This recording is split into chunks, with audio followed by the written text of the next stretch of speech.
What changes are you willing to contemplate to Dodd-Frank? Dodd-Frank was a response to the worst financial crisis since the Great Depression. And as a result of the implementation of Dodd-Frank, we have a system that is safer and sounder. And I think we have done an enormous amount to reduce the risk of another financial crisis that caused really almost inestimable damage to individuals and the collective economy of the United States and the global economy. One of the things about Dodd-Frank is it's not one size fits all. Our regulators have a lot of tools to target what they do, how they do their business, so that it's tiered in terms of applying standards that are appropriate by size of institution.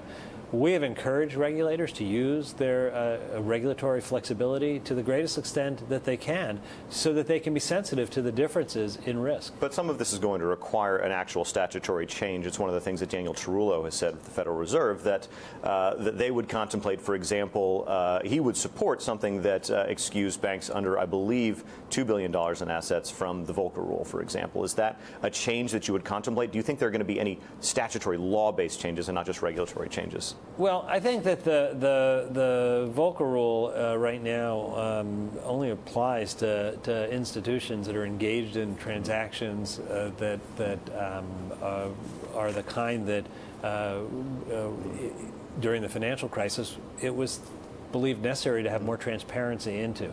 Some of the proposals reflect a desire for clarity, which legislation can provide. I think it's important for regulators to use the flexibility that they have to provide the kind of flexibility that's needed.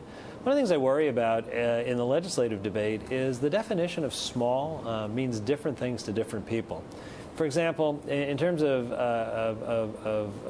certain requirements in Dodd-Frank, suggestions have been made that a $50 billion threshold be changed to anywhere from $100 to $500 billion, as if it's the same thing. It's not the same thing.